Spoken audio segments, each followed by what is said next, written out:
Es el primer gran exclusivo de PS5 y un juego que saca partido a las características de la consola. Lo que más llama la atención no son los personajes casi dignos de una película de animación o la cantidad de partículas en pantalla, sino todo lo que representa y va a permitir el uso de unidades SSD en esta generación. Y dicho esto, este es nuestro análisis de Ratchet & Clank, una dimensión aparte.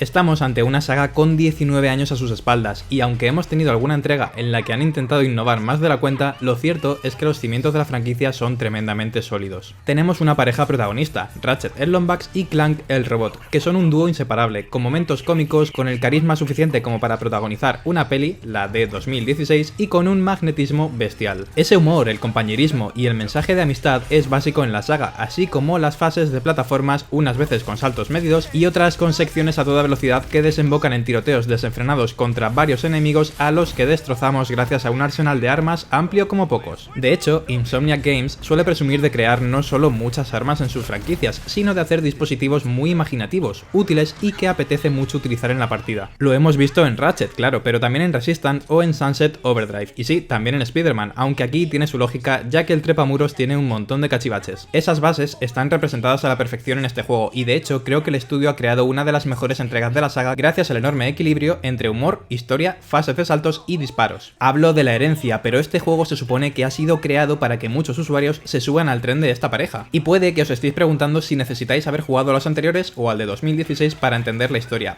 Y no, bueno. Sí, si habéis jugado al de 2016, mejor para vosotros, porque es un espectáculo y se ve muy bien la evolución gráfica del título de PS4 a este de PS5. Pero no hace falta en absoluto para entender esta entrega que, además de ser una secuela, funciona de manera individual y asienta bases para las siguientes entregas. Empezamos con Ratchet y Clank a punto de recibir un premio a una larga trayectoria luchando contra enemigos y salvando el mundo, pero algo va mal y Nefarious, el enemigo clásico de la saga, se hace con un arma capaz de quebrar la muralla entre las distintas dimensiones. Así, Nefarious va a una dimensión en la que él, cansado de perder contra el Lombax y el robot, siempre sale victorioso y de hecho es un emperador. Tras un despliegue técnico imponente del que hablaremos más adelante, Ratchet y Clank se separan y terminan en puntos opuestos de diferentes dimensiones, donde encuentran versiones alternativas de los aliados y enemigos de su propia dimensión. Aunque, como digo, hay un fondo de armario muy amplio, las numerosas conversaciones en cinemáticas o in-game van dando contexto y permiten que quien no haya jugado a las entregas anteriores diga, ok, vale, a estos enemigos ya los conocían y se han enfrentado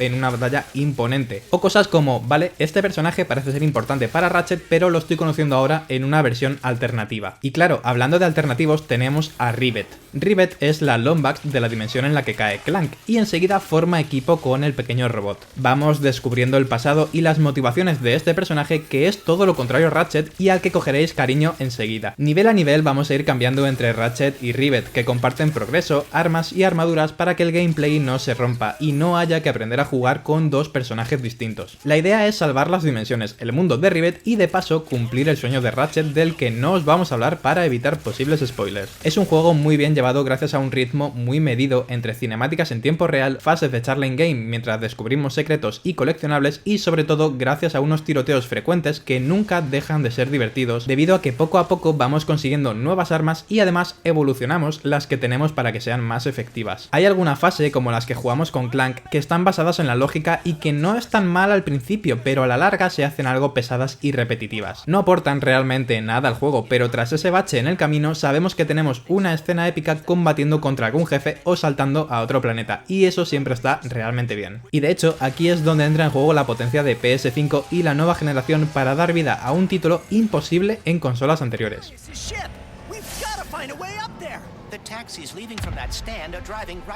Desde la llegada de Xbox Series X y PS5 se ha hablado mucho sobre estas consolas y su situación. Hay pocas en el mercado, prácticamente todos los juegos se lanzan en esta generación y en la anterior, y solo hay unos pocos títulos como The Medium, Returnal o este Ratchet que sean exclusivos de las nuevas máquinas. También se ha hablado mucho del famoso SSD de PS5 y por fin tenemos una justificación a la inclusión de un SSD soldado a la placa. Esto evidentemente es algo que va contra el usuario a nivel de expansión y también contra la la facilidad de reparación, pero si algo nos han enseñado los MacBook con el SSD soldado es que la memoria sí tiene un ancho de banda enorme y además unos tiempos de lectura y escritura mucho más rápidos. La idea de una arquitectura así es que la memoria de vídeo, la CPU, la GPU y el SSD se comuniquen lo más rápido posible y no solo eliminen o mitiguen los tiempos de carga, sino que puedan volcar procesos al SSD, hacer que los juegos tengan más elementos comprimidos para ocupar menos espacio porque la descompresión es instantánea y al final mejorar el nivel de detalle. Esto es algo que vamos a ver tanto en PS5 como en Series X, pero de momento el único juego que muestra esa realidad es el que tenemos entre manos. De hecho, la tasa de lectura de datos es tan alta que permite convertir esa virtud en algo práctico y protagonista, los bolsillos dimensionales. A lo largo de los diferentes trailers hemos visto las bondades del SSD en algo tan simple como cambiar de mundo. Esto es algo que ya hacía The Medium, renderizando el mismo escenario por duplicado a la vez, pero aquí vamos un paso más allá con un nivel completamente nuevo que se carga, bueno, sin que nos demos prácticamente cuenta. Esto implica nueva geometría, nuevos enemigos, nuevos objetos, nuevos personajes, nuevas fuentes de iluminación y todo al instante, sin cargas y sin ver una pantalla en negro. De hecho, las fuentes de luz son una de las claves del juego, ya que vemos en muchas ocasiones que los personajes tienen varias sombras que se proyectan dependiendo de cómo incida la luz natural, entre comillas, o artificial. La oclusión ambiental es impecable, generando escenarios con volumen y a veces solo bañados por una fuente de luz discreta y la luz que emana el plasma de nuestras armas al impactar contra los enemigos. Estos bolsillos dimensionales aparecen de vez en cuando y son, como decimos, un nivel totalmente nuevo, pero también tenemos cambios de dimensión en el que se carga un nivel mucho más complejo tras un pequeño efecto de flash que dura menos de un segundo y que no detiene la acción. Además, también tenemos esos famosos circulitos amarillos de teletransporte. Lo que hace el personaje cuando utilizamos una de estas grietas amarillas es estar quieto en el sitio mientras arrastra el escenario hacia él. No hay prácticamente pop-in y tampoco cambia de texturas. La velocidad de renderización y descompresión es tan alta que ni nos enteramos de qué está ocurriendo. Claro está, hay ciertos truquitos para potenciar la imagen, pero todo ello juega un papel importante a la hora de conseguir un aspecto cinemático. Por ejemplo, parece que el SSD guarda las texturas de lo que tenemos frente a nosotros en alta definición y lo demás en baja. No lo vemos, pero al girar la cámara todo está en alta definición porque el paso de baja a alta es inmediato. Es algo que también difumina el motion blur, que podemos desactivar por cierto, y también tenemos una profundidad de campo muy marcada que difumina la zona exterior de la imagen y parte del fondo para centrarnos en lo que tenemos justo delante, que suelen ser los enemigos o las plataformas. Y por cierto, la profundidad de campo no es algo que se haga para ahorrar recursos, todo lo contrario. Al final es una forma muy inteligente de utilizar los recursos disponibles y un elemento que impediría ver un juego como este en PS4 con su vieja interfaz SATA 2 para el disco duro. Más allá de las posibilidades que hemos comentado del SSD, tenemos muchísimas partículas y objetos en pantalla, así como unas animaciones dignas de una película de animación tanto para aliados como para enemigos, y algo que os va a encantar: el pelo de los Lombax tiene un gran detalle de renderizado y además tiene una especie de textura de pelo de perro mojado, por decirlo de algún modo, en un nivel en el que está lloviendo. Es un conjunto de pequeños y grandes detalles que componen una imagen muy rica.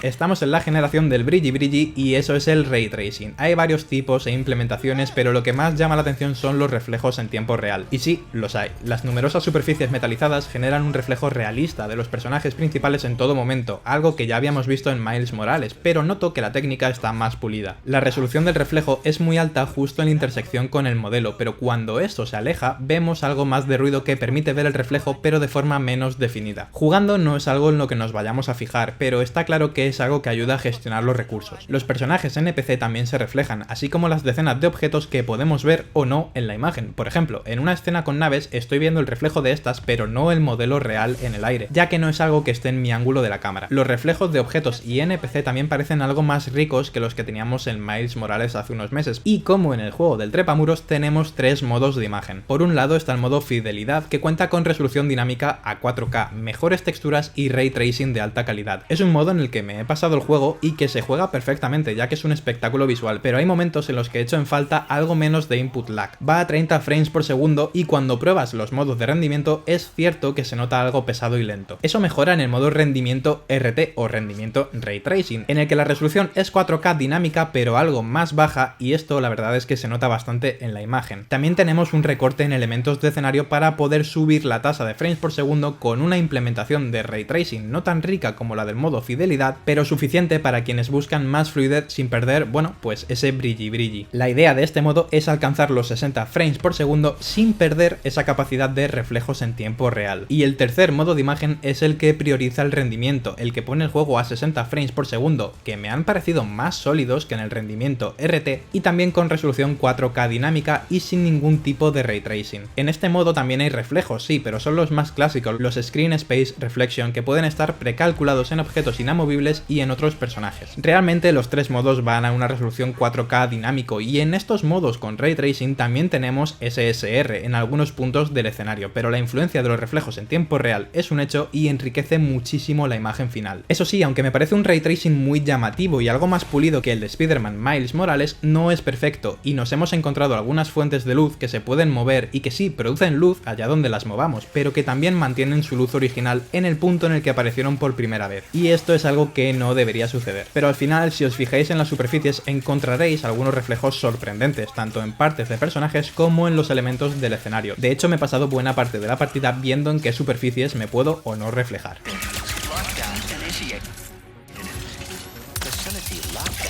Hace unos meses, os dejamos tarjetita arriba, os hablamos de cómo el DualSense, más que la potencia de las nuevas consolas, era el elemento que más nos estaba gustando de PS5. Astro's Playroom, en mi opinión, era el único juego que ha sabido sacar partido a un mando que combina diferentes tecnologías para que sintamos el videojuego. Y aunque Returnal o Miles Morales también han aplicado diferentes efectos, los mejores hasta ahora son tanto Astro como Ratchet. Hay ejemplos exagerados como Call of Duty Cold War, FIFA 21 o Control, que también aplican la fuerza de los gatillos adaptativos, pero de una forma que hace que el juego sea complicado. Una dimensión aparte lo hace de manera perfecta, sutil en muchas ocasiones y además de manera lógica. La pistola tira plasma individual si pulsamos el gatillo hasta la mitad, pero si apretamos un poco más y hacemos fuerza, tenemos un disparo triple. El rifle de precisión nos permite sentir un gatillo perfectamente. La ametralladora también transmite las decenas de disparos por minuto y en general cada arma tiene sus peculiaridades tanto en el gatillo derecho como en el izquierdo. Es una manera genial de sacar partido al hardware del mando y que se nota que los estudios de Sony han comprendido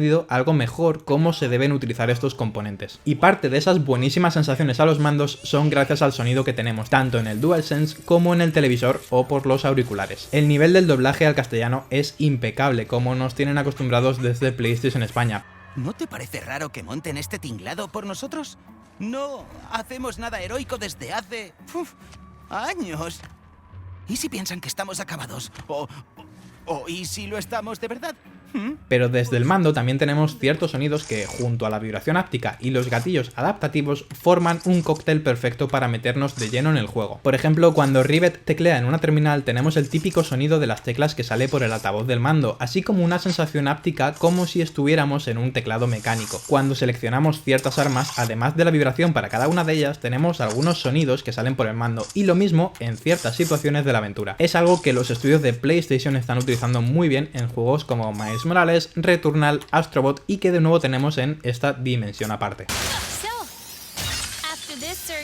Tras 19 años y repetir mecánicas, podríamos pensar que una saga, cualquier saga en realidad, se quemaría. Y lo cierto es que Ratchet y Clank hasta la aventura de PS4 no estaban en su mejor momento, pero Insomniac está haciendo las cosas muy bien con esta franquicia porque sin reinventar la rueda en estas últimas entregas, saben dar al usuario más de lo que les gusta y de lo que tenían en los primeros juegos de la saga. En este sentido, aunque no es una historia rompedora y lo cierto es que hay un giro que se ve venir de lejos, una dimensión aparte es divertido, tiene humor, personajes a los que coges mucho cariño y todo ello bañado por una parte artístico, visual y tecnológico de nueva generación. Hay un mínimo popping en ciertos escenarios, alguna plataforma no está del todo clara y nos vamos a caer un par de veces, y las fases con Clank son tediosas, dejémoslo ahí, pero en conjunto es un juego de sobresaliente que además es muy rejugable gracias a un modo desafío con más dificultad, nuevas armas y nuevos niveles para estas armas que se activa cuando completamos la aventura por primera vez. Mi recomendación es que juguéis la primera partida en modo fidelidad y en modo normal, ya que es como más vais a disfrutar de la historia, los coleccionables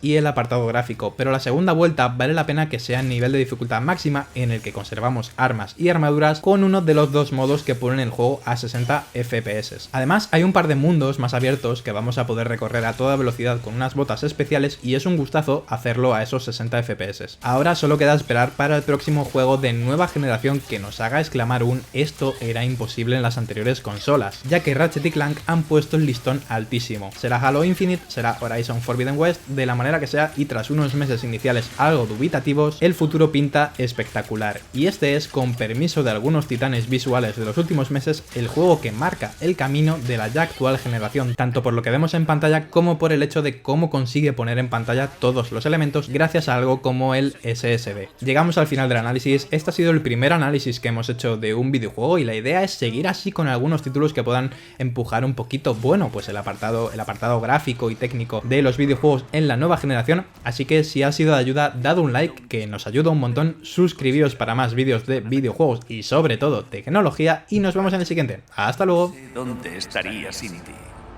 Eres mi mejor amigo, mi compañero.